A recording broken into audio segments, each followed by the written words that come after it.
Тігіруі өте оп-оңай, накидка шапан немесе абая дәл осы лекалымен тігуге болады. Менің жағдайымда шапан тігеміз. Каналыма қош келдіңіздер. Сіздер Шебер Перизат арнасындасыздар. Каналыма тіркеліп алыңыздар. Сіздерді өте қызықты видеолар күтіп жатыр. Ең алдымен мен матамды осылай екіге бүктеп алдым. Менің матам велюр матасы және де ені 1/60-дан асып тұр. Сондықтан мен оны бірден екіге бүктеңізде 81 сантиметр шықты және де осындай жанынан мен 1-12 сантиметрді қиып алып тастадым. Бұл маған белдік және де қолына, жеңіне жаңағыдай манжет болады. Енді матамды осылай екіге бүктеп, тағы да екіге бүктеп, яғни 4-ке бүктеп алдым. Сөйтіп, жоғарыдан төмен қарай қазір біз мойын ойындысын оятын боламыз. Ол жерге 7 сантиметр өлшеп аламыз. Және де иықты өлшеу үшін 4 сантиметр жоғарыдан төмен қарай осылай өлшейміз. Және 7 сантиметрді белгілеген жерімізден бастап осы матамыздың шетіне дейін сызып аламыз. Бұл бізде иық сызығы болады. Бірден 4 қабаттың үстіне бірден осылай піше береміз. Және де осы сызығымызға перпендикуляр, яғни 90 градуста төмен қарай 23 сантиметр қолтық ойындысын пішіп аламыз. Егерде сіздер қолтығын одан да кең болған қаласаңыздар 25-30-ға дейін ала берсеңіздер болады. Ол кезде қолтығы мына белге дейін түсіп тұратын болады. Осы 23-24 сантиметр ол стандарт болып келеді. Мен 23 сантиметр алдым. Енді жоғарыда белгілеген 7 сантиметрімізден алдыңғы бойымыздың біздің шапанымыздың алды ашылады, накидкамыздың, сондықтан соны сызып аламыз. Және де высота груди 27-30 сантиметр жоғарыдағы ең биік нүктеден төмен қарай белгілеп аламыз. Және осы нүктеден біз матамыздың шетіне дейін 30 сантиметр өлшеп аламыз. Бұл біздің ахват груди және де соған берген кеңдігіміз. Мен жағдайымда дәл қазір оверсайз тігіп жатырмын, яғни стандарттық болып келеді. Қатты толық адамдарға келмейді, бірақ та 42-50 размерлерге дәл келіп тұрады. Енді жоғарыдан төмен қарай 110 сантиметр. Бұл жерде де қыздар өздеріңіздің қалауларыңыз бойынша иықтан бастап төмен қарай өлшейсіздер. Сізге қандай ұзындық керек, соны аласыздар. Менің жағдайымда тізеден кішкене төмен түсіп тұрса жеткілікті, сондықтан 110 сантиметр алдым. Ал енді шетіне қарай 2 сантиметр кішкене жоғары көтереміз, және де осы соңғы сызықпенен біз жаңағыдай қолтық ойындысына дейінгі аралықты қосып шығамыз.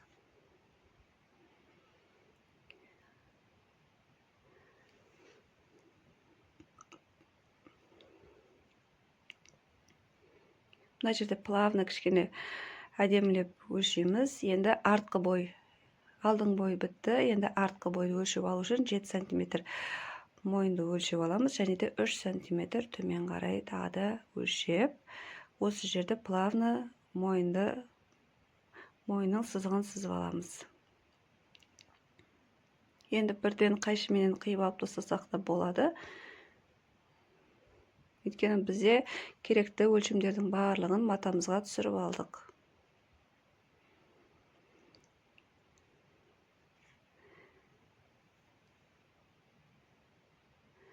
Бұл жерде де тек алдын ғана ойып аламыз, арқасын ізгип болады, алды ашық болады. Қыздар, дәл осы лекаламен сіздер қаласаңыздар жұқа, лен немесе тағы да жаздық шифон маталарынан өздеріңізге дәл осы лекала бойынша бірден матаға пішіп абая тігіп алсаңыздар болады, немесе жеңілде бір үйде киіп жүретін халаттарды тігіп алуға болады. Әрине белінде белдігі міндетті түрде болу керек, өйткені бұның алдына ешқандай да замок ешнәрсе тігілейін деп жатқан жоқ.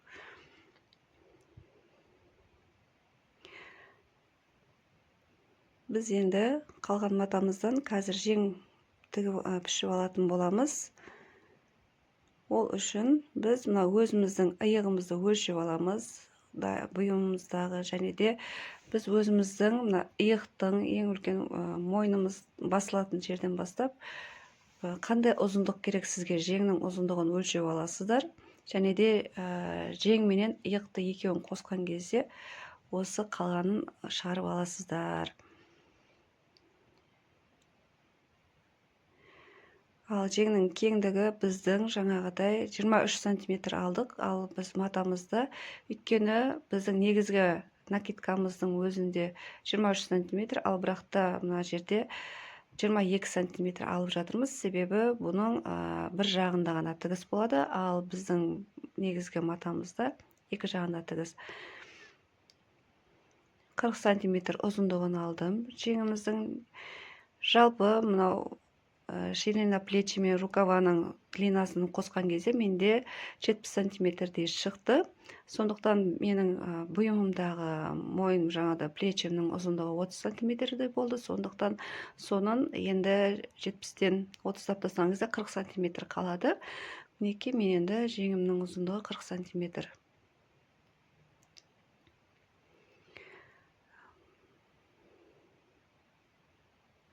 Рукавасы спущенный болып тұрады, яғни иықтан төмен түсіп тұрады, және де бірге болғандықтан осы жерде кішкене мұқият болу керек. Енді қалған екінші жеңімді де дәл осылай пішіп аламын. Егер видео ұнаған болса, видеоға лайк басып, комментарий жазуды ұмытпаңыздар. Алла қаласа сіздерге келесі видеода осы накидка шапанымыздың тігілу процесімен бөлісетін боламын. Міндетті түрде каналыма тіркелмеген болсаңыздар тіркеліп алыңыздар, және де достарыңызбен осы видеоны бөлісуді ұмытпаңыздар. Баршаларыңызға сәттілік, сіздердің де қолдарыңыздан келеді деген ойдамын, сенімдемін. Менімен бірге болғандарыңыз үшін рахмет.